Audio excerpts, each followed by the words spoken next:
آتا ہے، لیکن امام کی طرح سے زندگی مومن کو تو کہاں چاہیے؟ غربت، فاقے، دشمنوں کی مخالفت، کبھی گھر والوں کی مخالفت۔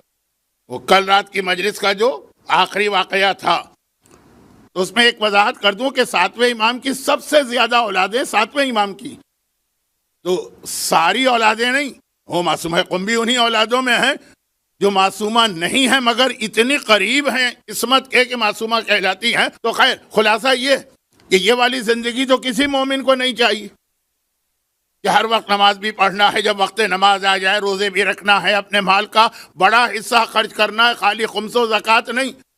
امام تو پورا گھر اٹھا کے دے دیتے ہیں، مسکینم و یتیمم و اسیرہ، یہ والی نہیں زندگی چاہیے، شیطان والی۔ نہ کھانے کی فکر، نہ کمانے کی فکر، ہر عیش و آرام، گانا سننا ہے سنو، ڈسکو میں جانا ہے جاؤ، بے حجابی اختیار کرنا ہے اختیار کرو، مکس گیدرنگ میں شریک ہونا ہے شریک ہو۔ تو شیطان کو اتنی فیسلٹیز کہ مومن کے منہ میں پانی بھرا ہے۔ لیکن میں کہتا ہوں کہ یہ نہ مومن کوئی کہتا ہے نہ سوچتا بھی نہیں، لیکن جو چیزیں وہ مانگ رہا ہے اس کی بات۔ سید نعمت اللہ جزائری اپنے استاد محترم علامہ مجلسی سے یہ سوال کرتے کہ اس کی وجہ کیا ہے، اور یہ یہاں پہ رک کے ایک جملہ اس لیے عرض کروں کہ یہ غلط فہمی بعض بڑے بڑے مراجع کے بارے میں ہو جاتی، اور وہ کیا غلط فہمی ہے کہ بڑے سے بڑا عالم ہو سوائے امام معصوم کے، بڑے سے بڑا عالم، بچپنا اس پر بھی آتا ہے، لڑکپن اس پر بھی آتا ہے، جوانی کا مرحلہ گزرتا ہے، یعنی ایسا نہیں ہے کہ وہ جب پیدا ہوا یا مثلاً بچہ ہی تھا تو وہ مرجع بن گیا یا مجتہد بن گیا یا سارا علم اس کے پاس آ گیا۔ وہ آہستہ آہستہ علم کی منزلیں طے کرتا ہے۔ ہمارے سامنے اس کی شخصیت مکمل ہو کے آتی ہے جب وہ مرجع بن جاتا ہے۔ مثلاً یہ آغا سیستانی ہے، یہ آغا خوئی ہیں، یا علامہ ہلی ہیں، یہ علامہ مجلسی ہیں، یہ شیخ مفید ہیں، یہ شیخ صدوق ہیں۔ لیکن پہلے دن تو وہ یہ نہیں تھے۔ اب ہوتا یہ کہ ایک شخصیت بن گئی، اور اپنی محنت سے، اپنی زحمتوں سے، اپنی قربانیوں سے بن گئی شخصیت، اور ان کی کوئی کتاب ہمارے سامنے آ گئی، یہ شیخ صدوق کی کتاب ہے، یہ علامہ مجلسی کی کتاب ہے، یہ مثلاً آغا سیستانی کی کتاب ہے، یہ آغا خوئی کی کتاب ہے۔ تو ہم یہی سمجھتے ہیں کہ جب ان کی کتاب ہے تو 95 سال کی عمر میں جو ان کا علم ہے اس کتاب میں وہی علم ہوگا۔ ہو سکتا ہے یہ کتاب انہوں نے اس وقت لکھی ہو جب وہ 25 سال کے جوان تھے، مرجع تو چھوڑیں، مجتہد بھی نہیں بنے تھے، ہو سکتا ہے کہ حجت الاسلام کے لیول پہ بھی نہ پہنچے، شخصیت بنی ہے سالوں کے بعد۔ کتاب کب لکھی گئی ہے یہ ہم میں سے کوئی معلوم کرنے کی زحمت گوارا کرتا؟ یعنی یہ میں جو جملہ کہہ رہا ہوں یہ ذرا سا نگیٹو بن گیا۔ وہ محبت ہوتی ہے، وہ عقیدت ہوتی ہے، اس نام سے ایک ایسا آدمی کو اٹیچمنٹ ہوتا ہے کہ علامہ مجلسی کی کتاب ہے تو بس ہر کتاب قابل اہمیت والی ہے، لیکن یہ دیکھنا پڑتا، اور ایسے ہمارے پاس تقریباً ہر عالم کے حوالے سے یہ غلط فہمی والے واقعات ہیں کہ اس کی 95 سال کی عمر والا علم ہم اس کی 18 سال کی عمر والی کتاب میں دیکھتے ہیں۔ خیر، میں ذرا سا بات کو پھیلا گیا سمیٹتا ہوں۔ تو نعمت اللہ جزائری آگے چل کے جتنے بڑے بھی عالم بنے ہوں، لیکن ایک وقت میں تو وہ اس بچے کی طرح سے تھے، الف بے سے شروع کیا پڑھنا بسم اللہ سے۔ تو علامہ مجلسی سے ایک سوال کر رہے ہیں کہ آخر اللہ نے شیطان کو اتنی فیسلٹی کیوں دی ہے؟ تو کہا کہ جب اللہ نے شیطان کو آسمانوں پہ جگہ دی، پہلے تو وہ اسی دنیا میں رہتا تھا، انسانوں سے پہلے تو جن رہتے تھے نا، اور ابھی بھی رہتے ہیں، اور مجلسوں میں بھی آتے ہیں، جنوں میں بھی مومن ہوتے ہیں اور دشمن اہل بیت ہوتے ہیں۔ تو خیر، خلاصہ یہ ہے کہ پہلے تو جن رہتے تھے، ان کی شرارتیں، ان کی مخالفت، ان کا دین کے خلاف جانا، عذاب خدا آیا۔ صرف اگر کوئی نیک اور مقدس تھا تو وہ شیطان ہر آدمی جانتا ہے۔ یہ تو میں 2 منٹ آپ کا وقت ضائع کر رہا ہوں، لیکن یہ اس کے بعد کا جملہ۔ تو جب اللہ نے عذاب کے فرشتوں سے کہا کہ اس پر عذاب، ان جنوں پہ عذاب لاؤ، مگر شیطان کو بچا لو کیونکہ وہ نیک ہے، وہ مقدس ہے، اس وقت تک وہ اصول اسلام میں نہیں آیا تھا جو رسول کی شریعت میں آیا ہے، باقی انبیاء کی شریعتیں انکمپلیٹ ہیں۔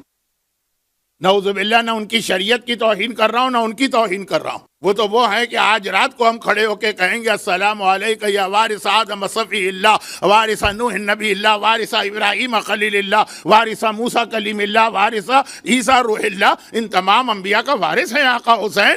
تو انبیاء کی عظمت ہے، لیکن شریعت جو دی اللہ نے وہ مکمل تو رسول کو دی. تو اس زمانے میں وہ اصول نہیں تھا جو آج ہے. آج کیا اصول کہ خود نیکی کر رہے ہو لیکن امر بالمعروف نہیں کر رہے تو قیامت میں اجر ملے گا، دنیا میں وہی عذاب ملے گا جو گناہ گار کا عذاب ہے. پڑھی جاتی ہے یہ روایت اصول کافی کی اور چوتھے امام کی اور کئی معصومین کی کہ اللہ نے بھیجا فرشتوں کو کہ فلاں قوم پہ عذاب لاؤ. انہوں نے دیکھا ایک بہت نیک انسان ہے وہاں عبادت کر رہا ہے، کہا اس پر بھی عذاب لانا ہے، کہا اس پہ بھی لانا. کیوں؟ کہا اس لیے کہ اس کے سامنے گناہ ہو رہے، چپ بیٹھ. الساکت عن الحق کالشیطان الاخرس، مولا کا فرمان. حق کی مخالفت ہو پھر بھی آدمی چپ بیٹھے تو وہ گونگا شیطان.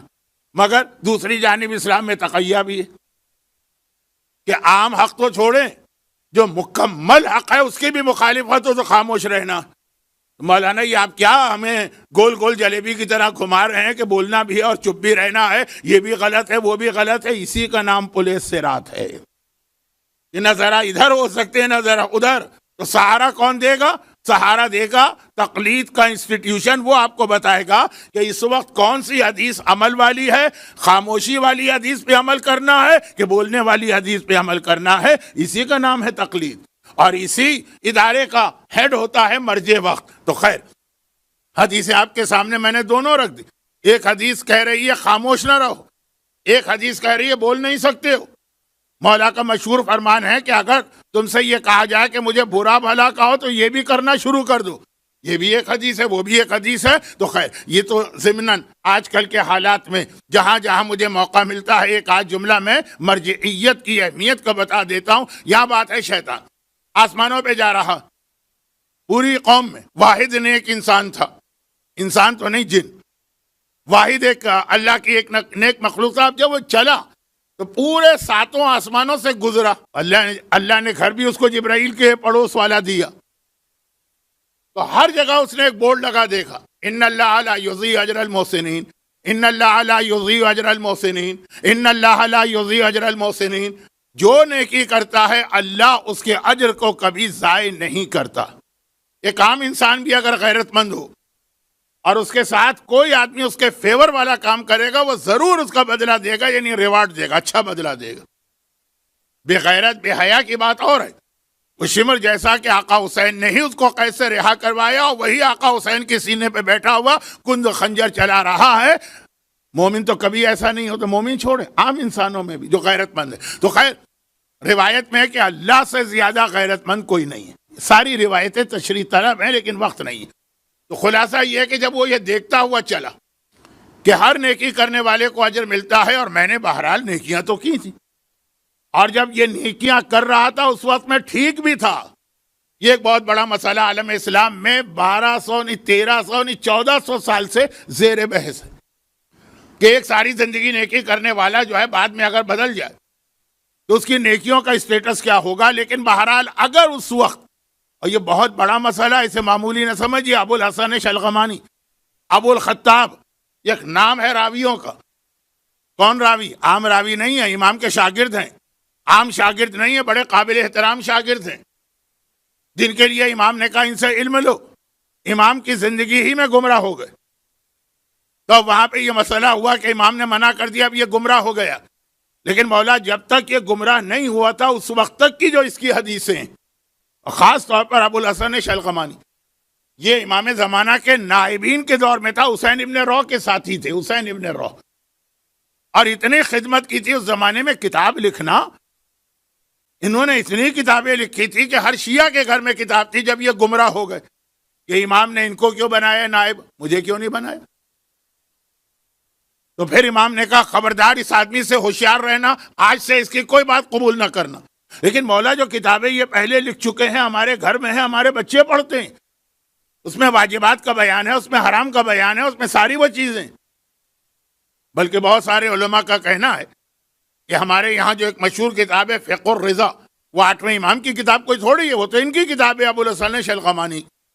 جیسے اس امام بارگاہ کا نام امام بارگاہ علی رضا ہے تو اس کا مطلب یہ کوئی تھوڑی ہے کہ اس کو 8ویں امام نے بنایا ہے. برکت کے لیے نام کتابوں کے بھی رکھے جاتے ہیں معصوم پر, اولاد کے بھی رکھے جاتے ہیں, عمارتوں کے بھی اور امام باڑوں کے بھی. خیر, امام نے کہا خبردار اب اس آدمی کی کوئی بات نہ سننا, گمراہ ہو گیا ہے. لیکن مولا جو کتابیں ہمارے گھر میں ہیں جس میں وضو کا طریقہ اور نماز کا طریقہ, آج کا زمانہ نہیں ہے. ایک عالم کی کتاب غلط ہو گئی تو دوسرے کی کتاب لے لو, اس وقت کتاب ملتی نہیں تھی. امام نے کہا جس دن گمراہ ہوا ہے اس سے پہلے تک یہ بالکل ٹھیک تھا. تو اب یہ مسئلہ شیطان کی عبادتیں, جس دن شیطان نے سجدے سے انکار کیا اس سے پہلے کی عبادتیں تو اس نے خلوص سے کی تھی, ذہن میں رکھیے گا. تو جب اللہ نے اس کو نکالا فخرج من انک رجیم, نکل یہاں سے, تو وہ جو اس کو یاد آ گیا کہ بورڈ لگا ہوا تھا کہ ہر نیکی کا اجر تو ملتا ہے, نیکیاں تو میں نے اتنی کی, اب مجھے جنت تو مل نہیں سکتی ہے, جنت کی شرط تو ایمان و تقوی کا. خدا بندہ وہ جو نیکیاں تھی اس کے بدلے میں یہ ڈیمانڈ کرتا ہوں. رزق کا مسئلہ, صحت کا مسئلہ, زندگی کا مسئلہ, لمبی زندگی, بلکہ وہ تو قیامت تک کی زندگی مانگ رہا تھا. خدا نے کہا نہیں قیامت تک کی تو نہیں ملے گی, اس سے کچھ پہلے وقت معلوم تک قیامت. تو خلاصہ یہ کہ اللہ کسی کے اجر کو ضائع نہیں کرتا, ہر ایک کو اجر دیتا ہے, لیکن ایک گروہ ایسا ہے جسے اللہ بغیر حساب کے اجر دیتا. کام آپ نے کیا ہے مثلا 100 درہم والا, آپ کو اتنا بھر بھر کے اجر دیا جائے گا کہ 100 درہم کا کام ہے, آپ گن ہی نہیں سکیں گے. ملین بھی چھوٹا عدد ہے, بلین بھی چھوٹا عدد ہے, ٹریلین بھی چھوٹا عدد. یہاں پہ جا کے تو میری گنتی بھی جواب دے گئی, اس کے بعد بھی کوئی نہ کوئی لفظ ہوگا. تو خلاصہ یہ ہے کہ وہ گروہ ہے صبر کرنے والوں کا. باقی ہر ایک کا اجر, جیسے آپ نے نیکی کی وہ اللہ نے اجر دیا, بہت خوش ہو گیا ڈبل کر دیا, بہت خوش ہوا 10 گنا کر دیا. وہی نماز موسیٰ کے دور میں پڑھی کسی مومن نے, ایک نماز پہ 1 کا ثواب ملا, وہی امت رسول کے کسی مومن نے پڑھی 1 پہ 10 کا ثواب ملا, مگر ہے ایک حساب کتاب سے نا. صدقے کا 1 درہم آپ نے دیا ہے, آپ کو 10 درہم مل گئے, لیکن یہ صدقہ اگر مثلا والدین کو دیا گیا تو 70 ثواب مل گئے. یاد رکھیے یہ مسئلہ ہے, والدین کو صدقہ دیا جا سکتا ہے, اور اگر کسی عالم کو دیا تو 700 ثواب مل گئے, مگر ایک حساب ہے. صرف صبر کرنے والے ہیں کہ قرآن کہہ رہا ہے اجرہم بغیر حساب, ان کو ہم کو حساب کتاب کر کے اجر نہیں دیتے. صبر کیا بس لیے جاؤ اجر ملتا جائے گا. نہ ہمیں گننے کی ضرورت ہے نہ تمہیں گننے کی ضرورت. یہ صبر کرنے والے, یہ وہ قرآن کی آیت کی تفسیر ہے جو کل, ابھی میں اس پہ تو پورا اشرا پڑھ سکتا ہوں, لیکن آج کا موضوع بہت اہم ہے. شروع مجلس میں بھی اعلان کیا کہ اب جلدی جلدی بات کو مکمل کرنا, صبر کرنے والے. اس میں خاص طور سب سے بڑا ثواب یہ کہ میدان قیامت سے آپ اڑ کے گزریں. ایک صاحب کہنے لگے کہ مولانا کل تو ہمارے گھر میں جھگڑا ہو گیا. کیوں جھگڑا ہو گیا؟ بیوی کہہ رہی تھی میں اڑ کے جاؤں گی, شوہر کہہ رہا تھا میں اڑ کے جاؤں گا. اب جو بیک وقت اگر دونوں اڑ کے جا رہے ہوں گے نا تو پلین کا کریش بھی کبھی ہوتا تھا پہلے زمانے میں, جہاز ٹکرا جاتے تھے, دونوں ٹکرا جائیں گے, دھڑ سے نیچے نہ گر جائیں, خیال کیجئے گا. خیر, تو اب آئیے اصل بات کے اوپر کہ یہ جو فائدہ بتایا گیا صبر کرنے والوں کا, اور اس میں روایتوں میں ہے کہ سب سے زیادہ صبر وہ ہوتا ہے جو گھر کے اندر کیا جاتا. میں دشمنان اہل بیت کا نام نہیں لیتا, لیکن اس کے علاوہ کسی ظالم کے مقابلے میں صبر کرنا جو باہر ہے, جو کھلا دشمن ہے وہ آسان ہے. لیکن اگر بیوی گھر میں ہے اور ہر وقت پریشان کر رہی, وہ تیر و تلوار نہیں چلا رہی مگر اپنی زبان. شوہر اگر گھر میں ہے اور وہ تھپڑ اور مکہ و لاتے نہیں مان رہا ہے لیکن اپنی بد اخلاقی, یہ بہت بڑا صبر ہے, اس کا بڑا درجہ ہے. میں ایک جملہ کہنا بھی نہیں چاہتا کہ بغیر گزارا بھی نہیں. یہ جو کائنات کی سب سے عظیم شخصیت ہے, اللہ نے اس کا یہ امتحان بھی لیا تھا. گھر کے اندر سے مخالفت, یہ بھی جو سارے امتحان لیے گئے اس میں یہ بھی ایک امتحان شامل تھا. اور اس کے بعد پھر وہ حدیث سنی کہ آخر یہ جو صبر کریں گے ہم, جو اس کا فائدہ بھی بتا کر ہم اصل موضوع پہ آتے ہیں, وہ یہ کہ روایت یہ ہے کہ قیامت کے میدان میں ہر آدمی پریشان ہوگا. آپ کو یاد دلا دوں, صرف یاد, موضوع پہ نہیں جا رہا ہوں, کہ آج کی رات بھی شب جمعہ موت کو یاد کرنے کی رات ہے. شب جمعہ زمانے کے امام کو یاد کرنے کی رات ہے. شب جمعہ دعا کرنے کی رات ہے. کچھ تفصیل پچھلی دفعہ آ گئی تھی، آج تفصیل نہیں آ رہی. تو موت کو یاد کرنے کی رات ہے اس کے حوالے سے. تو اب میدان قیامت، قیامت کوئی چھوٹے دن کا نام نہیں، ہمارے اس کو اتنا معمولی لیا جاتا. عمر ابن مادی کرب، عرب کا مانا ہوا پہلوان. ہمارے ہاں خالی عمر ابن عبدود کی بات ہے کیونکہ وہ تلوار اٹھا کے اسلام کے خلاف آیا. یہ عمر ابن مادی کرب بھی اس کے بعد والی لسٹ میں آتا. عرب کا مانا ہوا پہلوان. تلوار اس کی بہت مشہور تھی. اس کی تلوار کا نام تھا سمسام. جیسے آپ ذوالفقار جانتے ہیں کہ ایک تلوار کا نام ہے سمسام. اور جب تلوار چلاتا تھا تو ایک وار میں تلوار چلاتا ہے، ایک وار میں اونٹ کی چاروں ٹانگیں کاٹ کے پھینک دیتا ہے، جو اتنا آسان کام نہیں ہے. سننا بہت آسان ہے. یہ اس کے لیے بطور مثال کہا جاتا تھا، یعنی یہ کرتا بھی یہ تھا لیکن بطور کہ اتنا طاقتور ہے. حتیٰ ایک حکمران نے، نام نہیں لینا چاہتا، ایک حکمران نے ایک مرتبہ اس سے کہا کہ اپنی تلوار مجھے تحفتاً دے دو، مجھے تو یہ تلوار چاہیے. اس نے دے دی. انہوں نے تلوار اٹھا کے اونٹ کے اوپر حملہ کرنا چاہا، تلوار ہی نہیں اٹھی. انہوں نے اس سے کمپلین کی، بھئی آپ کوئی مشینری لے کر آئے، مثلا ایک موبائل فون خرید کے لائے، آپ کے گھر میں آیا، وہ چل ہی نہیں رہا. آپ کمپلین کریں گے نا، کمپلین کی جا کے کہ کیا تلوار تم نے دی ہے، یہ تو مثلا ایک مرغی کو بھی نہیں کاٹ پا رہی. کہا کہ میں نے تلوار دی ہے، وہ ہاتھ نہیں دی ہے جو تلوار چلانے والے ہیں. کمال تلوار کا کم ہوتا ہے، ہاتھوں کا زیادہ ہوتا ہے. یہ عمر ابن مادی کرب کیسے مسلمان ہوا؟ اس کے اسلام کا واقعہ خاص طور پہ لوگ یعنی مورخین الگ سے لکھتے ہیں. 2 لائنوں کا واقعہ ہے لیکن ہے. اور وہ یہ ہے کہ جب یہ ایک بار پیغمبر سے ملاقات کے لیے آیا، کیونکہ پیغمبر مدینے میں خالی رسول بن کے نہیں ہیں، حکمران بھی ہیں، گورنمنٹ بھی چلا رہے ہیں. جو کافر بھی ہیں مدینے والے، ان کو پیغمبر کے پاس آنا پڑتا ہے جب کوئی گورنمنٹ ڈپارٹمنٹ کا کام ہو. تو پیغمبر نے اس سے کہا اسلام قبول کر لے. کہا کہ میں اسلام قبول کیوں کروں؟ کہا تو قیامت کے ڈر اور خوف سے بچ جائے گا. کہا میں کسی سے نہیں ڈرتا ورتا. جو آج بہت سے مومنین کا مزاج یہی ہے، چاہے زبان سے نہ کہتے ہوں، ڈر لگتا ہے کسی کو قیامت سے. کہا میں کسی قیامت سے نہیں ڈرتا، میرے پاس خوف نہیں ہے، میں عرب کا سب سے بڑا پہلوان. کیونکہ عمر ابن عبدود کے مارے جانے کے بعد تو یہ سب سے بڑا تھا. یہ واقعہ ہے جنگ تبوک کے موقع کا. خندق کی لڑائی یہ 5 ہجری میں، واقعہ ہے 9 ہجری کا. تو خیر خلاصہ یہ ہے کہ میں کسی سے نہیں ڈرتا. کیا چیز ہوتی ہے قیامت؟ پیغمبر نے تھوڑا سا ذکر کیا کہ کیا چیز ہوتی ہے قیامت. ایسا اس کے بدن پہ لرزہ تاری ہوا اور آنکھوں میں آنسو آئے گا. ایک بے اختیار کہنے لگا میں مسلمان ہوا، لا الہ الا اللہ محمد رسول اللہ. اتنا اپنے آپ کو بہادر سمجھنے والا. خالی قیامت کا بیان. تو ہم تو اس سے بھی زیادہ بہادر ہو گئے نا، کہ ہم تو بیان سن کے بھی کوئی اثر نہیں لیتے. قرآن کریم کی جس آیت کی آج میں نے تلاوت کی ہے، یہ اب تک کے موضوع سے بالکل ہٹ کر ہے، ترجمے کی اب ضرورت ہے اس منزل پر. یا ایھا الناس اتقوا ربکم، اے انسانوں. دیکھیے ہر جگہ آتا ہے اے ایمان لانے والوں، تقوی اختیار کرو. حتیٰ جو پہلے دن میں نے آیت تلاوت کی تھی اور 3 دن تلاوت کرتا رہا تھا، یا ایھا الذین آمنوا اتقوا اللہ حق تقاتہ، مومنوں تقوی اختیار کرو. یا مومنوں کی بات نہیں، ایھا الناس، یا ایھا الناس سورہ حج کی پہلی آیت ہے، پہلی سورہ حج. اتقوا ربکم، ڈرو اپنے رب سے. ان زلزلۃ الساعۃ شیء عظیم، جو قیامت کے موقع پہ ایک زلزلہ زمین میں آئے گا. اذا زلزلت الارض زلزالها، تو قیامت کے موقع پہ جو زلزلہ آئے گا وہ ایک عظیم مرحلہ ہوگا. کل گزرا ذالک الفوز العظیم. ہر مومن کو عظیم کامیابی چاہیے، اور اسی میں نے کہا خدا کون ہے؟ سبحان ربی العظیم. جو لفظ عظیم اللہ کی خاصیت ہے، جو مومن کے لیے کہا عظیم کامیابی، وہ قیامت کے لیے کہا قیامت کا دن بہت عظیم دن ہے. کیا اس میں عظمت؟ یوم ترونھا کل مرضعۃ، اور پھر آگے کل ذات حمل، یوم تذہل کل مرضعۃ. وہ ایسا دن ہے کہ ہر دودھ پلانے والی عورت، رضاعت دودھ پلانے والی، تذہل بھول جائے گی اما ارضعت، اس بچے کو جسے دودھ پلا رہی.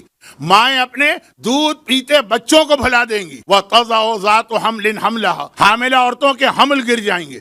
یہ قرآن کریم کی آیت ہے، حدیث نہیں ہے. نعوذ باللہ حدیث کی اہمیت نہیں کم کر رہا ہوں، لیکن حدیث میں ایک امکان ہوتا کہ پیغام تو امام کا ہے، الفاظ شاید راوی کے ہوں. اسی کو حدیث کہتے ہیں. یہاں تو قرآن کی آیت ہے, کوئی امکان ہی نہیں ہے, الفاظ اللہ کے ہیں.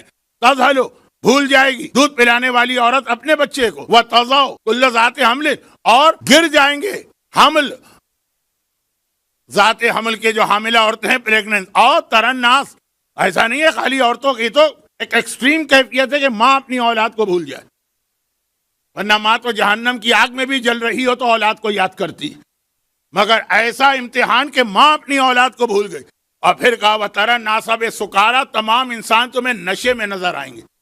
سکارا, نشہ, وما ہم بسکارا, وہ نشے میں نہیں ہیں, لیکن عذاب اللہ شدید, لیکن اللہ کا اتنا سخت عذاب قیامت کے دن ہے کہ خالی عذاب, ابھی عذاب آیا نہیں, عذاب تو آئے گا حساب کتاب کے بعد, ابھی تو خالی عذاب دیکھ رہے ہیں اپنے سامنے, لیکن ایسا کہ آنکھیں پھٹی رہ گئی. نشے والے انسان کی کیا کیفیت ہے, آنکھیں پھٹی رہ گئی, کہتا کچھ ہے, زبان سے کچھ نکل رہا ہے, قدم کہیں رکھتا ہے, قدم کہیں اور پہنچتا ہے, لڑکھڑاتا ہوا چل رہا ہے. یہ قرآن منظر کشی کر رہا ہے قیامت کا.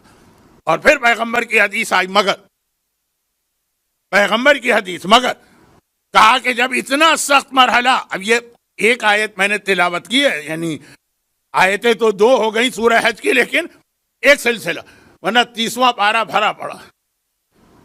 قیامت کا تذکرہ, قیامت کا عذاب کے ساتھ, قیامت کا ڈر, قیامت کا خوف. عمر ابن مادی کرب جیسے پہلوان کو پگھلا دیا اس خوف نے.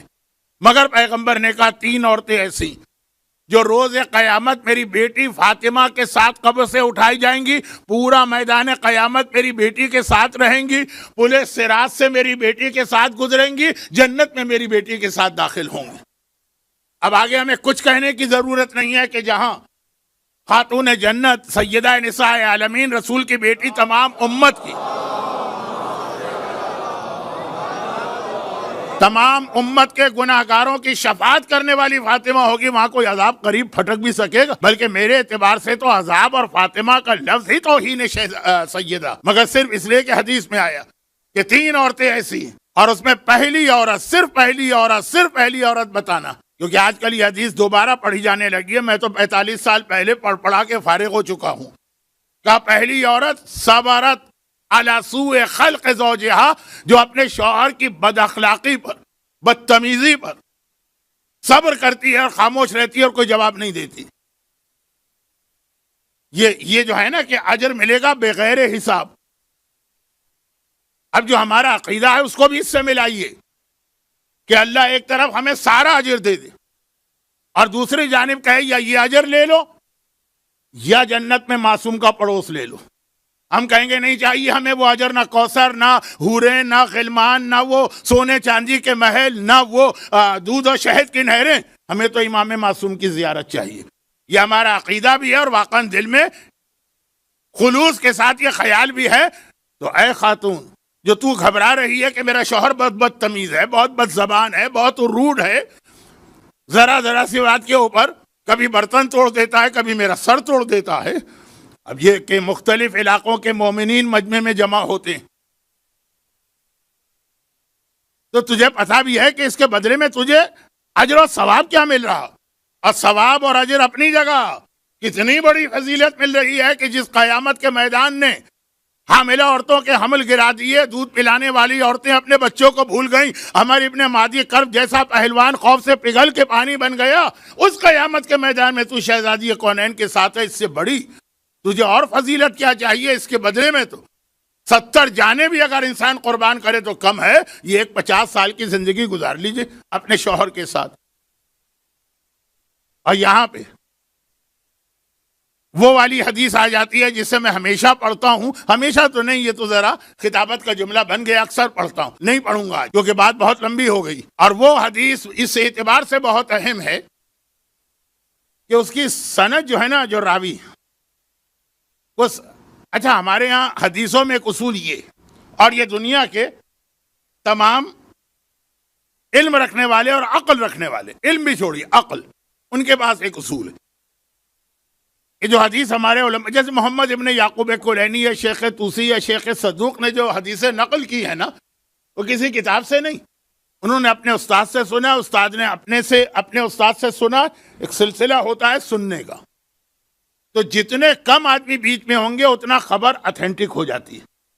دنیا کا بھی یہی اصول ہے کہ آپ ڈائریکٹ مثلاً کسی بہت ہی اہم ٹی وی چینل یا میڈیا سے جس کی ایک ریپوٹیشن ہو ڈائریکٹ آپ سنیں اور وایا وایا سنیں. ایک صاحب کہیں کہ میرے بھائی نے یہ کہا تھا کہ ان کے دوست نے یہ بتایا تھا کہ ان کے والد نے یہ بتایا تھا کہ انہوں نے فلاں ٹی وی چینل یا ریڈیو پہ یہ خبر سنی. 5 آدمی بیچ میں آ گئے نا, ہر جگہ کچھ الفاظ کی تبدیلی ہوتی. اور اگر آپ نے ڈائریکٹ سنا یا صرف ایک بیچ میں آدمی, تو محدث اور امام کے بیچ میں جتنے کم راوی ہوں گے اتنی حدیث کی اہمیت بڑھ جاتی ہے. اب یہ حدیث جس کی جانب میں اشارہ کر رہا ہوں, اشارہ, ورنہ اصل تو 8ویں امام کی شہادت پہ یہ حدیث مجھے پڑھنا تھی, میرا موضوع ہی ایسا تھا کہ اس میں یہ حدیث بالکل مناسب تھی, لیکن اب وقت نہیں رہا تو اشارہ کر رہا ہوں.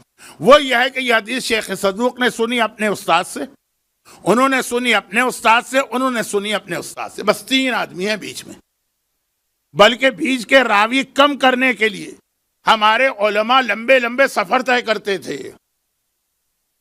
بہت لمبے لمبے سفر طے کرتے تھے.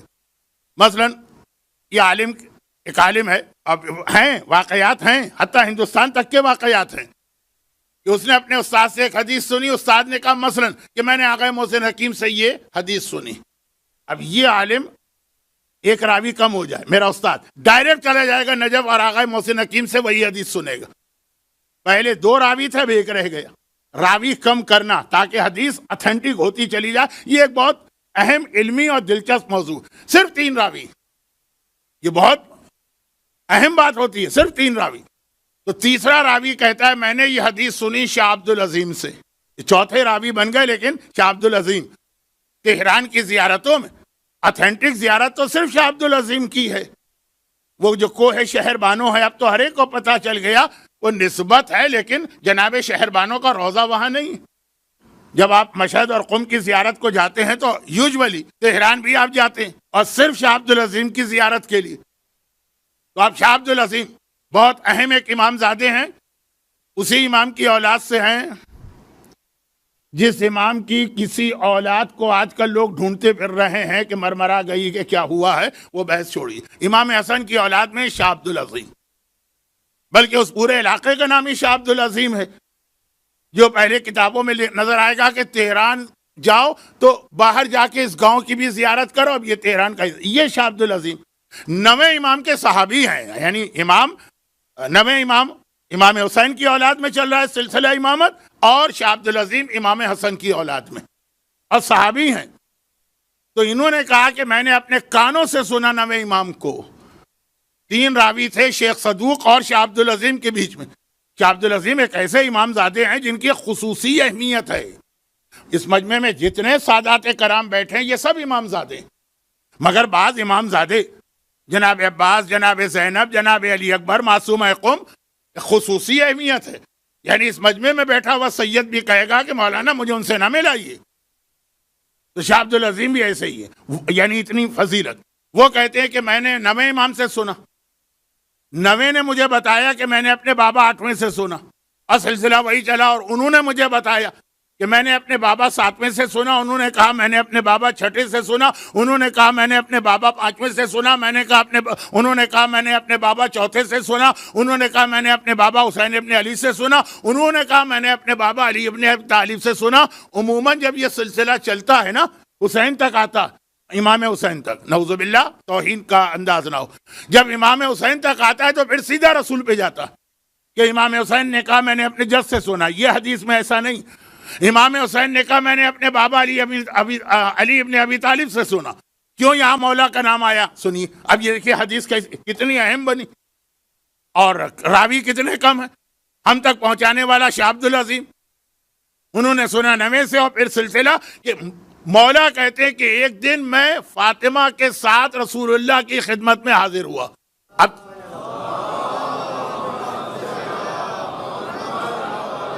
اب یہاں پر مولا علی فرماتے ہیں کہ میں شہزادی تو مجھے کہنا لازم تھا, میں فاطمہ کے ساتھ رسول کی خدمت میں گیا. کون سا بہت دور کا فاصلہ ہے, دیوار ملا ہوا حجرا ہے. دیکھا اللہ کے رسول زمین پہ بیٹھے ہوئے زار و قطار رو رہے ہیں. میں نے سارے راوی بھی اسی لیے پڑھ دیے، ورنہ عام طور پہ میرا اسٹائل نہیں. رو رہے ہیں اور ایسا رو رہے ہیں. عام بیٹی اپنے باپ کو روتا دیکھے، کہاں فاطمہ جیسی اپنے بیٹی اپنے باپ کو روتا دیکھے تڑپ کے کہا بابا آپ کیوں رو رہے ہیں. واقعہ مدینے کا ہے، کیونکہ علی اور فاطمہ کی شادی مدینے میں ہوئی ہے، مکے میں نہیں. مدینے کا واقعہ. پیغمبر نے معراج کا ذکر کیا جو مکے کا واقعہ. کہا کہ مجھے معراج کا وہ منظر یاد آ رہا. اس طرح پیغمبر یاد کر رہے ہیں کہ رو رہے ہیں گھر میں اکیلے بیٹھے ہوئے. بابا وہ کیا منظر یاد آ رہا ہے؟ کہا میں نے اپنی امت کی 11 عورتوں پر سخت ترین عذاب دیکھا ہے، اس لیے رو رہا ہوں. اچھا جب اس قسم کی کوئی حدیث آتی ہے تو بعض اوقات لوگ کہتے ہیں کوئی منافق ہوگی عورت. منافق عورت کے عذاب پر اللہ کا رسول یہ کہہ کے نہیں روئے گا کہ میں اپنی امت کی عورتوں پہ رو رہا ہوں. خیر اس میں اور بھی باتیں ہیں لیکن ٹائم بھی نہیں ہے، میں تو حدیث بھی نہیں پڑھ رہا. 11 عورتیں.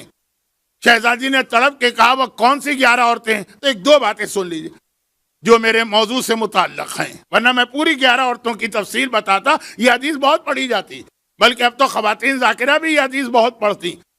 اس لیے یہ سوال تو کوئی نہیں کرے گا کہ مولانا پوری حدیث پڑھ دیں، بلکہ لوگ دل میں کہہ رہے ہوں گے جلدی سے آگے بڑھ جائیے، تو بہت ہمارا سنا ہوا واقعہ ہے. تو پیغمبر نے کہا کہ میں نے دیکھا رأیت امرأة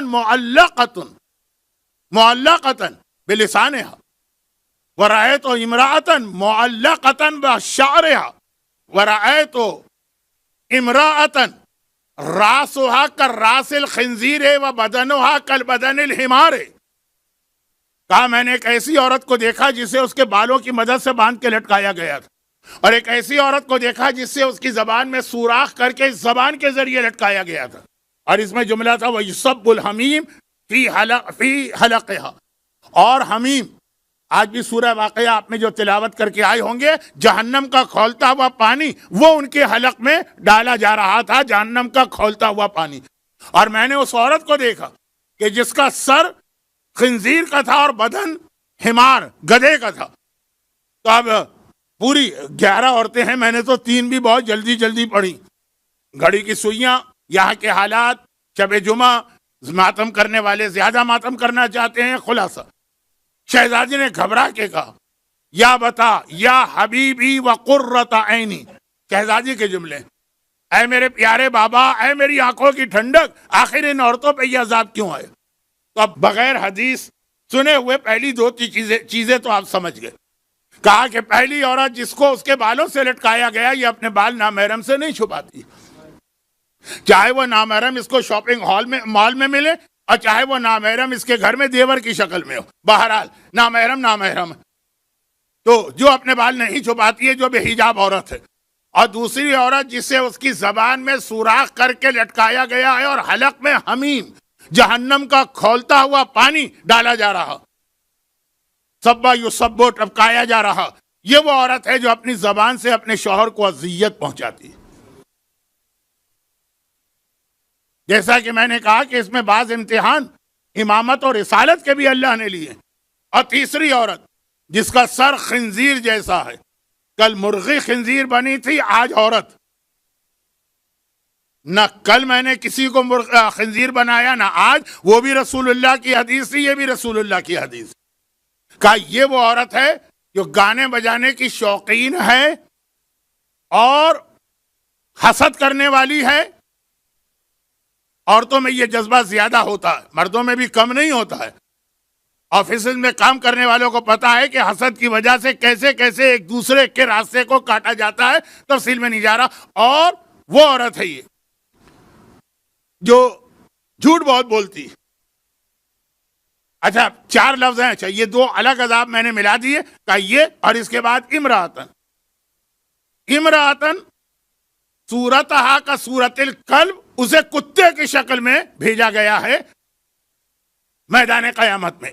یہ ابھی تو قیامت بھی نہیں ہے، شب معراج. ایک خنزیر میں تو خالی سر خنزیر کا ہے، جسم گدھے کا ہے، اور یہاں تو پوری عورت وہ کتے کی شکل میں. کبھی کبھار، یہ میرا ڈپارٹمنٹ نہیں ہے لیکن کبھی کبھار کوئی صاحب ٹویٹر پر ایسی تصویریں بھیج دیتے ہیں کہ کسی بہت ہی مشہور شخصیت کی کتے کی شکل بنا کے. کوئی فوٹو شاپ ہوتی ہے کوئی؟ بچے بتائیں گے. خیر، تو خلاصہ یہ کہ پیغمبر اپنی آنکھ سے دیکھ کے آ رہے ہیں، کوئی فوٹو شاپ نہیں ہے. اور کہا کہ یہ 4 خاصیتیں: گانے بجانے کی شوقین، حسد کرنے والیاں ہیں، چغلی کھانے والیاں اور جھوٹ بولنے والیاں. کیونکہ جب آدمی کسی کی غیبت شروع کرتا اور دیکھتا ہے کہ سننے والوں کو اتنا مزہ نہیں آ رہا، تو پھر اس کے اندر وہ جھوٹی باتیں بھی ملاتا ہے. جب تک کہ نمک مرچ نہ ڈالا جائے، ہمارے انڈیا پاکستان کے لوگوں کو کسی چیز کا ذائقہ نہیں آتا. غیبت ہوتی آپ نے سچا عیب کسی کا بتایا، اور پھر جب دیکھا کہ اس کے بعد بھی لوگوں کو نے اتنی توجہ سے نہیں سنا، تو پھر جھوٹ. اسی لیے غیبت کی جو گناہ ہے، اس میں امام نے تفصیل بتائی کہ یہ ماں ہے بہت سارے گناہوں کی، جن میں سے ایک گناہ جھوٹ بھی ہوتا، کچھ نہ کچھ بڑھا دینا. وہ صرف نامحرم کے سامنے بے حجاب جاتی ہے، انہوں نے بڑھا دیا، وہ نامحرم سے ہاتھ بھی ملاتی ہے مثلا. تو خلاصہ یہ پیغمبر نے دیکھا، روئے، اور اس طرح روئے کہ جب یہ روایت ختم ہوئی تو شہزادی بھی رونے لگی. تو اب مجھے اس میں باقی باتوں کو تو موضوع نہیں بنانا تھا، وہ تو آ گئی ضمناً، تو آ گئی بد اخلاقی اپنی زبان سے. اچھا، بد اخلاقی بھی نہیں کہا یہاں پہ، زبان سے اذیت پہنچانا. کبھی بد اخلاقی بھی نہیں ہوتی، لیکن ایسا زہر بھرا جملہ ہوتا کہ ہماری پرانے زمانے کی بوڑھی عورتیں کہتی تھی، جب زبان کھولتی ہو زہر ہی نکلتا ہے تمہاری زبان سے. مثلا ہوتی ہیں کچھ عورتیں، لیکن یہ بات آدھی ہے، یہ بات آدھی. اب تک کی ساری بات جو تھی وہ شروع کا تو موضوع شیطان، قیامت، وہ تو سب کے لیے. اس کے بعد پھر یہ تذکرہ ہوا کون سی عورت شہزادی کے ساتھ جائے گی، شوہر بس زبان ہے وہ صبر کر رہی، اور کون سی عورت اپنی زبان سے اس طرح باندھ کے لٹکائی جائے گی کہ رسول اللہ رو دی. اور روایت بھی شاہ عبد العظیم حسنی نے 9ویں امام سے، اور 9ویں نے 8ویں سے، اور 8ویں نے آخر میں مولا سے نقل کی ہے، جو مولا آنکھ سے دیکھ کے آئے. وہ عورت جو اپنی زبان سے اپنے شوہر کے دل کو تکلیف پہنچاتی. اب آئیے یہاں رک کر ایک چھوٹی سی حدیث پڑھ دوں. وہ پورا ایک واقعہ پڑھنا تھا لیکن آج ممکن نہیں رہا. آج شب جمعہ پھر یاد دلا دوں، موت، قبر، برزخ، عذاب، جو گزر گئے ان کی موت یاد کرنا، ہم جب جائیں گے ہم پہ کیا گزرے گی. خیر، یہ سارے مرحلے چھوڑ دیجئے. پیغمبر کی ایک حدیث ہے کہ جبرائیل جب میرے پاس آتے تھے، ایک بار آئیں، بار بار آئیں، بار بار آئیں، بار بار آئیں، جب میرے پاس آتے تھے 4 باتوں کی اتنی تاکید کرتے تھے کہ مجھے لگتا تھا کہ 4 باتیں شریعت کا حصہ بننے والی ہیں. اس میں پہلی 3 باتیں بہت مشہور ہیں، آپ نے بہت سنی ہوں گی. جبرائیل جب میرے پاس آتے ہیں مسواک کرنے کی اتنی تاکید کرتے تھے کہ مجھے لگتا تھا کہ یہ مسواک بھی اسلام میں واجب ہونے والی ہے. اسلام کا ہائیجینک پہلو بھی بہت اہم ہے. مجھے کل میں نے 3 حدیثیں پڑھی تھی مرغی کے بارے میں، اسی کے سیکوینس میں آگے ایک حدیث آتی ہے، ہفتے میں 3 دن سے زیادہ مچھلی نہ کھانا. اور آج کل آپ جا کے دیکھیے، ہم تو ہیں ڈائبیٹک پیشنٹ، ہمیں تو یہی ڈاکٹر کہتے ہیں ریڈ میٹ مت کھائیے، وائٹ میٹ کھائیے، مچھلی بہترین ہے لیکن ہفتے میں 3 دن. اب یہ بالکل الگ موضوع پہ میں نے چھلانگ لگائی، واپس آتا ہوں. تو یہ اسلام کا یہ والا پہلو بھی بہت اہم ہے، لیکن یہاں بات ہو رہی ہے اس حدیث کے آخری ٹکڑے کی. جب آتے ہیں نماز شب کی اتنی تاکید کرتے ہیں کہ مجھے لگتا ہے کہ یہ بھی 6ٹھی فرض نماز بننے والی ہے میری امت پر. رسول خدا پہ تو نماز شب فرض ہے، وہ روزانہ 5 نہیں 6 نمازیں پڑھتے ہیں، لیکن ہم لوگ اتنی تاکید کہ لگتا ہے فجر کی طرح سے یہ بھی فرض ہونے والی. پڑوسی کے حق کی اتنی تاکید کرتے ہیں کہ مجھے ایسا لگا کہ یہ حکم آنے والا ہے کہ جب کوئی مر جائے تو اس کی میراث میں جس طرح اس کے اولاد کا حق ہے، اس طرح اس کے پڑوسی کا بھی حق ہے. اتنی تاکید کہ اپنی جائیداد میں سے، اپنے بینک بیلنس میں سے پڑوسی کو بھی دو گے، اتنی تاکید. اور جب آتے ہیں بیوی کے ساتھ خوش اخلاقی کی اتنی تاکید کرتے ہیں کہ مجھے لگا کہ یہ آیت آنے والی ہے جو والدین ماں کے لیے اور باپ کے لیے، وَلَا تَقُلْ لَهُمَا اُف، کہ بیوی کے سامنے اف کرنا بھی جائز نہیں ہے. اتنا احترام دو جو ماں کو دیتے ہو. ماں والی آیت ہر ایک کو پتا ہے، بدتمیز سے بدتمیز لڑکوں کو دیکھا ہے ماں کے سامنے بد زبانی نہیں کرتے. اب وہ بہت چھوٹے بچے ہوں الگ بات ہے، لیکن اب ایکسیپشن تو ہر جگہ ہوتے ہیں، ماں کا گلا گھونٹ کے مارنے والے بھی ہیں، لیکن عام طور پہ کہا کہ یہ بیوی کی خالی دنیاوی ضروریات پوری نہیں کرنا، اس کو عزت دینا، یہ بھی ایک مسئلہ ہے، عزت اور احترام۔ وہ کوئی کنیز تو ہے نہیں، اگر زبان سے لٹکائی گئی ہے شوہر کو عزت نہ دینے کی بنا پہ، تو پیغمبر کہتے ہیں مجھے لگ رہا ہے جبرائیل آ کے ماں کے بارے میں اتنا نہیں کہتے ہیں، کیونکہ وہ انڈرسٹوڈ جہاں شریعت نہیں ہے وہاں بھی ماں کا احترام ہوتا، لیکن بیوی جو مسلمانوں میں ایک یہ مزاج پیدا ہو گیا۔ تو خیر اب یہ دونوں طرف کی حدیثیں ہمارے پاس، مگر اس میں خاص طور پر جو عورتوں کی حدیث تھی نا، جو باقی گناہ بتائے گئے وہ سمجھ میں آتے ہیں، لیکن ایک گناہ جھوٹ کا تھا، گانے بجانے والیاں۔ اب گانے کے خلاف تو اتنا پڑھا جاتا ہے کہ ہر ایک کو پتا ہے کہ اسلام میں گانا حرام، اور اگر نوحہ اور قصیدوں میں ہو تو ڈبل حرام ہے۔ یہ مسئلہ بھی یاد رکھیے گا، کیونکہ ایک تو آپ نے گناہ کیا اور پھر مقدس چیزوں میں گناہ کیا۔ شراب حرام ہے، لیکن امام بارگاہ میں بیٹھ کے کوئی پیے یا مسجد میں تو ڈبل حرام ہے۔ اور ابھی جو بات میں کہہ رہا ہوں وہ بھی اسی سے ریلیٹڈ ہے، اور مصائب کی منزل پہ جلدی سے آ رہا ہوں۔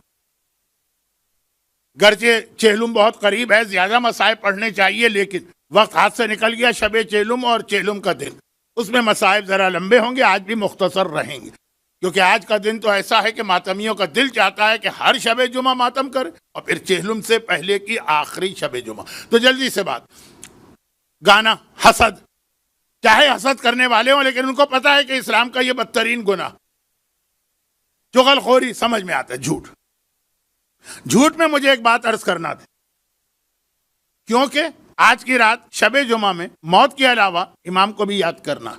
جھوٹ جیسا میں نے گانے کے لیے کہا، جان بوجھ کے کہا، وہی جھوٹ کے لیے، ہر جھوٹ حرام ہے، لیکن اگر امام پر جھوٹ باندھا جائے تو وہ ڈبل حرام ہے۔ ڈبل کا لفظ بھی چھوٹا، باقی جھوٹ گناہ کبیرہ ہے، لیکن اللہ یا رسول یا امام پہ اگر جھوٹ باندھا جائے تو گناہ کبیرہ بھی، آپ کا روزہ بھی ٹوٹ جائے گا۔ نہ صرف یہ کہ روزے کی قضا کرنا بلکہ کفارہ بھی دینا، یہ جھوٹ جو خدا، رسول اور امام پہ باندھا جائے۔ اور اس جھوٹ کی اہم ترین اور بہت ہی خطرناک ڈینجرس قسم آخری زمانے میں ہوگی۔ وہ کیا ہے؟ جھوٹے دعوے کہ ہم امام زمانہ سے ملاقات کرتے ہیں۔ اس سے بڑا کوئی جھوٹا دعویٰ نہیں، جیسا کہ ہمارے تمام مراجع کا متفقہ ایک جملہ کہ اگر بالفرض کسی کی امام سے ملاقات ہوتی ہے وہ بتائے گا نہیں، جو بتا رہا ہے اس کی ملاقات نہیں ہو رہی۔ اوکیشنل ایک آدھ مرتبہ کسی کی امام سے ملاقات ہو جائے وہ الگ چیز، لیکن اگر کوئی یہ دعویٰ کرے کہ ریگولر میری امام سے ملاقات نہیں ہوتی، یہ دعویٰ آغا سیستانی بھی نہیں کر سکتے۔ میں نے یہ لفظ نہیں کہا کہ وہ نہیں کرتے، میں نے کہا وہ کر ہی نہیں سکتے۔ یہ دعویٰ آغا کوئی نہیں کر سکتے، یہ دعویٰ علامہ ہلی نہیں کر سکتے۔ ملاقات ہوئی ہے مگر 70 سال کی زندگی میں 4 دفعہ۔ اور آخری زمانے کا ایک بہت بڑا فتنہ یہ ہے نا کہ شب جمعہ امام زمانہ کے لیے بھی میسج مومنین کو دینا، تو امام زمانہ کی باقی ساری خصوصیات اپنی جگہ اور ان کے موضوع سے آپ کی دلچسپی اپنی جگہ۔ سب سے پہلا کام جو آپ کو کرنا کہ کہیں امام کے آتے وقت آپ گمراہ نہ ہو جائیں، ایسے سارے لوگوں سے اپنے تعلقات کاٹیں جو یہ دعویٰ کریں کہ ہم امام سے ملتے ہیں یا امام ہم سے ملتے ہیں۔ بات ایک ہی، جو آغا سیستانی، جو آغا خوئی، جو آغا محسن حکیم، جو علامہ ہلی، جو شہید اول، جو شہید ثانی، جو علامہ مجلسی کے لیے ممکن نہیں تھا، آپ کے لیے کیسے ممکن ہے؟ اور صرف تعلقات ہی نہیں کاٹیں، ان لوگوں کو جھٹلائیں۔ بعض گناہگاروں کے لیے امام نے کہا وہ لوگ جھوٹ بول رہے ہیں، اور بعض کے لیے کہا کہ ان سے کہو کہ تم جھوٹ بول رہے ہو، کذبو ہو، اس میں یہ لوگ بھی ہیں۔ کیونکہ آج کل آخری زمانے کے فتنوں میں یہ شامل ہے، یہ روایتوں میں پہلے سے آیا تھا، کئی ایسے لوگ نکلیں گے۔ اور کتنے عقیدت مند ہیں بھئی، عقیدت مندی تو ہے نا جو امام کے نام پر ایسے لوگوں کی بات مان لیتے۔ یہ عقیدت مندی نہیں چلتی ہے اسلام کے اندر جس سے آپ گمراہ ہو رہے ہیں۔ مولا علی کو کوئی خدا کہہ دے تو یہ عقیدت مندی نہیں ہے، یہ مولا کی ساری زندگی کے مشن کی مخالفت ہے، جس کو ہم عقیدت مندی تو نہیں مانیں گے۔ اسی طرح یہ والی بات بھی، لیکن اب یہی ہے نا، جو مجلس کے شروع میں کتنے لوگ تھے، بہت مختصر میں نے ایک جملہ کہا تھا، میں نے 2 حدیثیں پڑھی تھی مجلس کے شروع میں، کہا تھا یہ حدیث ایک چیز بتاتی ہے، دوسری حدیث اس کے الٹ چیز بتاتی ہے. اور اس کو میں نے سمجھایا تھا، کہا تھا یہ پل صراط ہے. آخر میں بھی سن لیجیے، یہ پل صراط ہے، یہ والے مسئلہ. ایک طرف وہ لوگ ہیں جو کہتے ہیں جی ہم امام سے ملاقات کرتے ہیں، اور آپ کو پتا بھی ہے کہ وہ کون لوگ ہیں، یعنی کون سے، مطلب نہ کوئی نائب امام ہے، نہ مرجع ہے، نہ مجتہد ہے. وہ غلط. دوسری جانب اس سے گھبرا کے کچھ لوگ بالکل انکار کرتے ہیں کہ جی غیبت کے زمانے میں کوئی امام سے نہیں مل سکتا. یہ بھی غلط، کیونکہ ایک آدھ مرتبہ تو امام اپنے ہر نائب سے یعنی مرجع سے ملے. ایک آدھ دونوں کے بیچ میں رہنا. اور وہ جو ایک آدھ مرتبہ ملے ہیں اس میں ایک سوال کا جواب ہے. میری مجلس آج آپ نے سنی، تھوڑا سا میرا پرانا انداز آ گیا، تھوڑا سا. وہ پوری روایت پڑھتا 11 عورتوں کا تو آپ کو لگتا کہ آپ 45 سال پہلے والے مولانا آ گئے، تھوڑا سا. لیکن اس کا علاج، مشہور ترین واقعہ جو امام کی ملاقات کا ہے، مشہور ترین، ان میں سے ایک ہے حاجی علی بغدادی کا واقعہ. اور آج کل زیادہ مشہور اس لیے ہو گیا، زائرین کثیر تعداد میں ہیں، کاظمین بھی جاتے ہیں. جب کاظمین جاتے ہیں تو اگر وقت ہو قافلوں کے پاس، بعض اوقات وقت نہیں ہوتا، وقت ہو تو وہاں یہ حاجی علی بغدادی کا واقعہ ضرور پڑھا جاتا. اور ہر وہ کتاب جو امام زمانہ کے موضوع پہ لکھی گئی اس میں یہ واقعہ ہے، چاہے وہ ملاقات امام کے نام والی کتاب ہو، اور چاہے مفاتیح الجناح میں جہاں کاظمین کی زیارت کا ثواب لکھا گیا. مفاتیح چلی ہے نا اس طرح سے، ایک ایک زیارت، پہلے مدینہ کی زیارت ہے، پھر نجف، پھر کربلا، اس کے بعد کاظمین، اس میں یہ واقعہ. اور واقعہ تو بہت لمبا، 40 منٹ کا ہے، بچوں کو دلچسپی ہوتی ہے، ٹائم نہیں. حاجی علی بغدادی وہ صاحب تھے جو بغداد کے رہنے والے ہیں، شب جمعہ کاظمین کی زیارت کو جاتے تھے. معصومین تو خیر ہر ایک کی زیارت ثواب ہے اپنے شہر کے قریب، لیکن ایک دن ان کو اپنے کارخانے میں کام تھا تو جمعرات کے دن میں چلے گئے کہ رات کو نہیں جا سکوں گا، جیسے آج شب جمعہ آپ نے کہا میں 4 بجے زیارت کر کے آؤں گا. جب آ رہے تھے تو راستے میں امام مل گئے جو ان کو پتہ نہیں تھا کہ امام ہیں. پورا واقعہ تو پڑھنے کا وقت نہیں ہے، لیکن اتنا آسان اس کا ریفرنس ہے، اٹھائیے مفاتیح اور کھول کے پڑھ لیجئے. تو امام مل گئے. بعد میں ان کو پتا چلا، کب بعد میں جب وہ چلے گئے تب پتا چلا یہ امام تھے، تو ابھی تو نہیں پتا. لیکن بہرحال امام کی شخصیت، پرسنالٹی اتنی گریسفل اور وجیح شخصیت ہے، انہوں نے ان کو پلٹا لیا. کارخانے وارخانے کو چھوڑو، آج شب جمعہ ہے، کاظمین کی زیارت کو مس نہ کرو. جب تم کاظمین کے اتنا قریب ہو، لے کے چلے، واپس لے کے آئے. ان کو ضروری کام تھا لیکن لے کے آئے. تو اب یہ جب باتیں شروع ہوئیں تو دیکھا یہ تو بہت بڑے کوئی عالم ہیں. تو اس میں انہوں نے ایک سوال کیا. سوال یہ کیا کہ ہمارے یہاں مجلس پڑھنے کے لیے ایک فلاں عالم آئے تھے، انہوں نے یہ حدیث پڑھی کہ اگر کوئی شخص ساری زندگی نمازیں پڑھتا رہے، ساری زندگی روزہ رکھتا رہے، ہر سال حج پہ جاتا رہے، حتیٰ اس کی موت بھی اس وقت ہو جب وہ صفا اور مروہ کے درمیان ہو. یہ بہت اہم جملہ ہوتا ہے، جب وہ صفا اور مروہ کے درمیان ہو. اور جیسا کہ میں نے دوسری مجلس میں کہا تھا کہ مولا علی بھی آخر زمانے میں وہیں سے ظاہر ہوں گے، لیکن یہ جملہ بہت اہم ہوتا، کیونکہ صفا مروہ کا مطلب ہے کہ آپ کا حج یا عمرہ تقریباً ختم ہو رہا ہے اور ابھی صرف وہ بال کاٹنا رہ گئے ہیں، آخری مرحلے میں ہے. تفصیل میں نہیں جا رہا مسائل کی. حج میں تو آپ پہلے بال کٹواتے ہیں پھر صفا مروہ، لیکن گویا حج مکمل ہونے کے قریب اس وقت مرے. حج کسے کہتے ہیں؟ جب آپ کا حج مکمل ہوتا ہے، ساری زندگی کے گناہ معاف ہو جاتے ہیں، اس وقت مر رہا. لیکن اگر اس کے پاس علی کی ولایت نہیں ہے تو وہ جہنم میں جائے گا.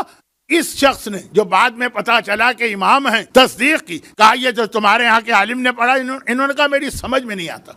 ساری زندگی نماز، ساری زندگی روزہ، حج، اور وہ والا حج جس میں سارے گناہ معاف ہو کے ابھی وہ خانہ کعبہ کے صحن سے نکلا بھی نہیں ہے، اور جہنم میں کہا جس کے دل میں ہمارے جج کی ولایت نہ ہو اس کی کوئی عبادت قبول نہیں.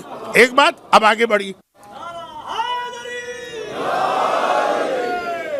دل تو میرا بھی بہت چاہتا ہے کہ ذرا سا آپ کی اس عبادت میں شریک ہوں، لیکن وقت مجھے میرے ہاتھ پاؤں پھلا دیتا ہے. اب آگے بڑھیے. یہی واقعہ کہا پہلے تو ہمارے یہاں ایک عالم نے یہ حدیث پڑھی، میری سمجھ میں نہیں آ رہی، امام نے تصدیق کی. یہ بھی ایک اہم حدیث تھی، لیکن اصل موضوع اس کے بعد ہے. اور وہ یہ کہا، اور ہمارے یہاں ایک واقعہ پڑھا جاتا ہے بہت پہلے زمانے کا. سلیمان اعمش ایک ایسی شخصیت جو اہل بیت کو نہیں مانتی تھی، ان سے کسی نے پوچھا کہ ہم کربلا میں امام حسین کی زیارت کو جانا چاہتے ہیں، یہ علی بغدادی کے واقعے سے پڑھ رہا ہوں، کوئی الگ سے واقعہ نہیں پڑھ رہا ہوں تاریخ کا، تو یہ امام زمانہ سے بات کر رہے ہیں حاجی علی بغدادی، کہ ان سے کسی نے پوچھا کہ کربلا کی زیارت کو جانا چاہتے ہیں، تو سلیمان اعمش نے کہا یہ بدعت ہے، بدعت جو زمانے میں فتویٰ چلتا تھا اس وقت کیا چلتا تھا، ہمیشہ چلانے کی کوشش کی گئی۔ کیا یہ بات صحیح کہ جب یہ فتویٰ دے کے وہ گھر آیا، سلیمان اعمش اور رات کو سویا، اب وہ شب جمعہ تھی، تو خواب میں دیکھا کہ آسمان سے نور کی ایک بڑی عالی شان سواری اتر رہی ہے، جسے چاروں طرف سے پہلے حوروں نے گھیرے میں لیا، اور حوروں کے باہر دوسری جو لائن ہے وہ غلمان کی ہے، غلاموں کی ہے، اور ایسی سواری شاندار اور ایسی نورانی کہ اس نے کسی سے پوچھا یہ سواری کس کی؟ کون؟ سلیمان اعمش، جو چند گھنٹے پہلے زیارت امام کو بدعت قرار دے چکا۔ تو لوگوں نے کہا کہ تمہیں نہیں پتا یہ سواری رسول کی بیٹی فاطمہ زہرا اور ان کی مادر گرامی خدیجۃ الکبریٰ کی ہے۔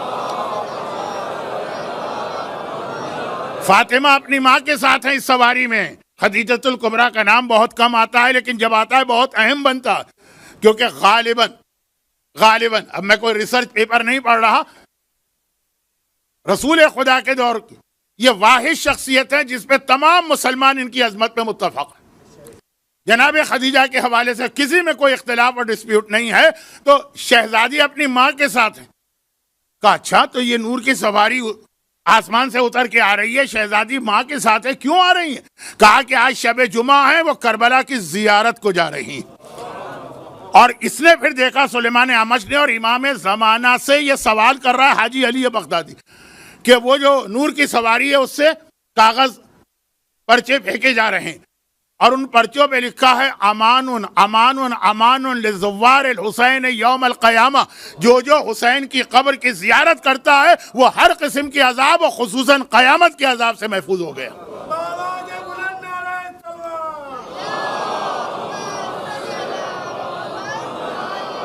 تو کیا یہ واقعہ صحیح ہے سلیمان اعمش اور یہ خواب؟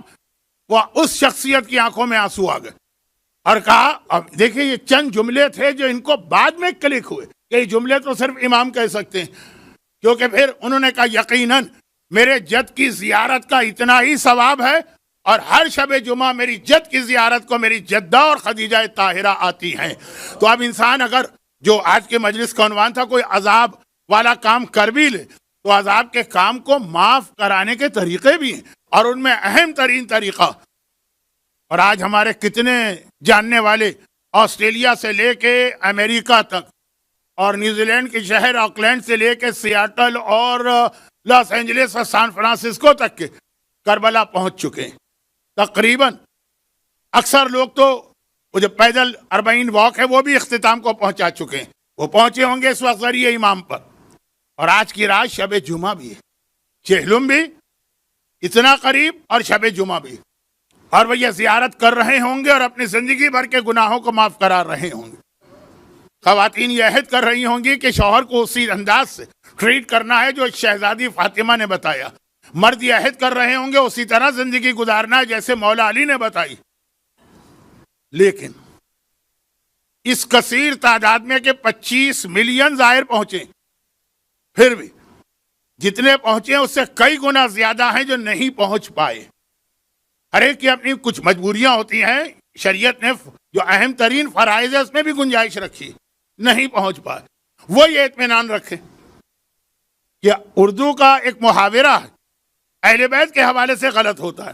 اردو کا محاورہ پیاسا کنویں کے پاس جاتا، زائر حسین کے پاس جاتا ہے، لیکن جو زائر دل میں عقیدت رکھتا ہے حالات کی وجہ سے نہ جا سکے، حسین اس کے گھر میں آتے ہیں، اور خاص طور پر آج کی رات بھی آتے ہیں۔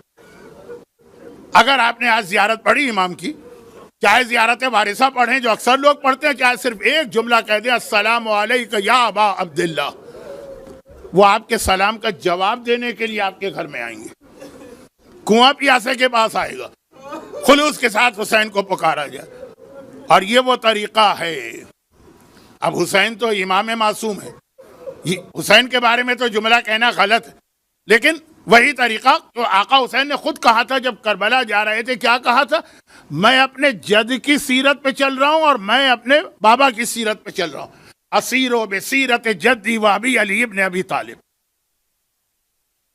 اور یہ جو طریقہ ہے نا، حسین آ جاتے ہیں ظاہر کے پاس. یہ وہ طریقہ ہے جو حسین نے اپنی ماں فاطمہ سے سیکھا. یہ لفظ سیکھا پہ ذرا مجھے خود اختلاف. جو فاطمہ کا طریقہ، فاطمہ کا یہی طریقہ. آپ کو معلوم ہے نا کہ اس وقت آپ یہاں بیٹھے ہیں تو جہاں آپ کی جوتیاں ہیں وہاں پہ کوئی بی بی بیٹھی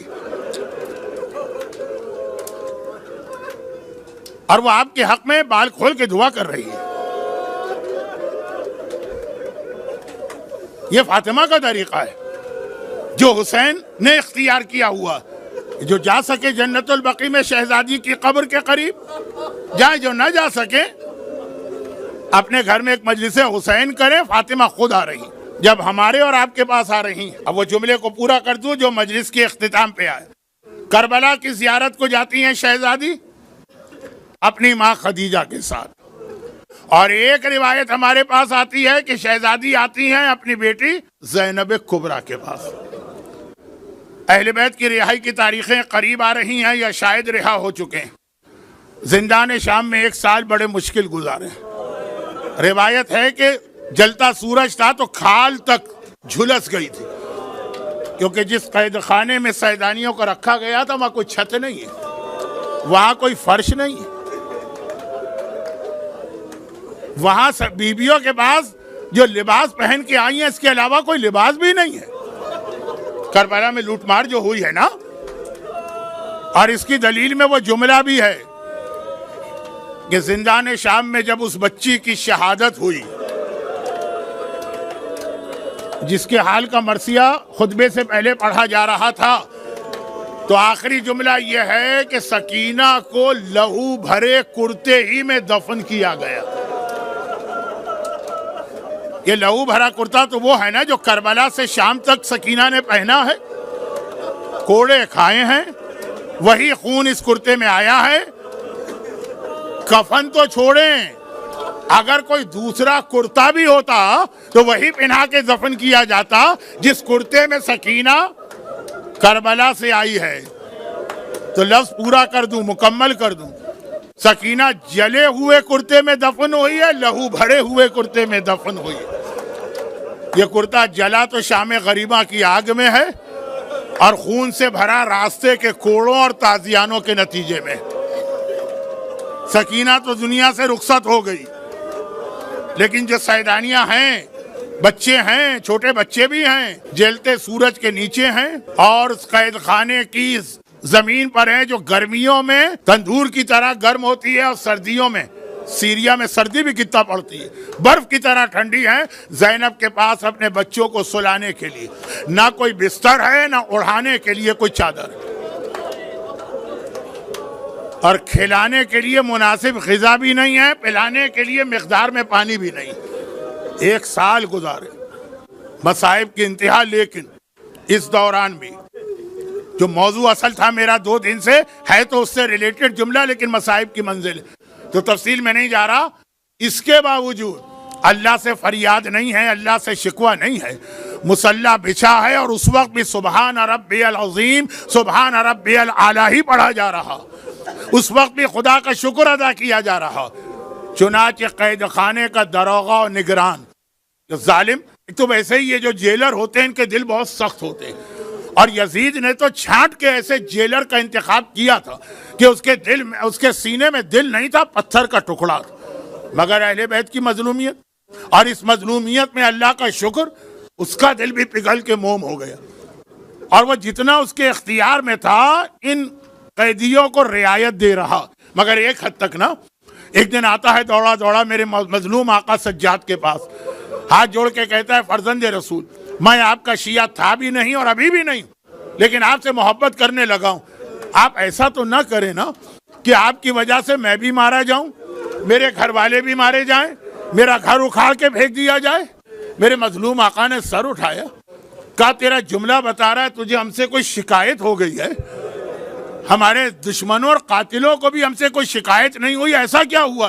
کہا دیکھیے مولا، میں کتنی آپ کو سہولت دیتا ہوں، مگر پھر بھی آپ میں سے کوئی بیوی اٹھ کے آدھی رات قید خانے کے باہر سڑک پہ جا کے بیٹھ جاتی اور ماتم شروع کر دیتی. اگر یزید کو پتا چلا تو میرا کیا حشر ہوگا. مولا سجاد نے کہا ایک بات بتا, جب روزانہ شام کو تو جاتا ہے تو اپنے ہاتھ سے قید خانہ بند کر کے جاتا ہے؟ کہا جی وہ میری ڈیوٹی ہے, میں اکیلا بھی نہیں ہوں, میرے ساتھ ہوتے ہیں. اور کہا جب صبح کو آتا ہے تو اپنے ہاتھ سے قفل کھولتا ہے؟ کہا ہاں قفل کھولتا ہوں. کہا اس دوران وہ قفل بند ہوتا ہے کہ کھلا ہوتا ہے؟ کہا بند ہوتا ہے. کہا جب قفل بند ہے, قید خانہ بند ہے, تو اگر ہم میں سے کوئی باہر جانا بھی چاہے تو کیسے جا سکتا ہے؟ اب ذرا چکرایا, کہا یہ بات تو آپ ٹھیک کہہ رہے ہیں. مولا نے کہا تو تجھے یہ شک کیسے ہوا کہ وہ ہم میں سے کوئی بیوی ہے؟ کہا اس لیے شک ہوا کہ ان کا لباس وہی ہے جو آپ کے خاندان کی عورتوں کا ہے. آپ تو یہاں رہتے ہیں نا, یہی ایک کنتورا جو ہم لوگ پہنتے ہیں یا دشداشا, ہر علاقے کا الگ ہوتا ہے, تو لباس الگ. اور خالی لباس نہیں, پھر ان کے نوحے اور بہن بھی وہی ہوتے ہیں.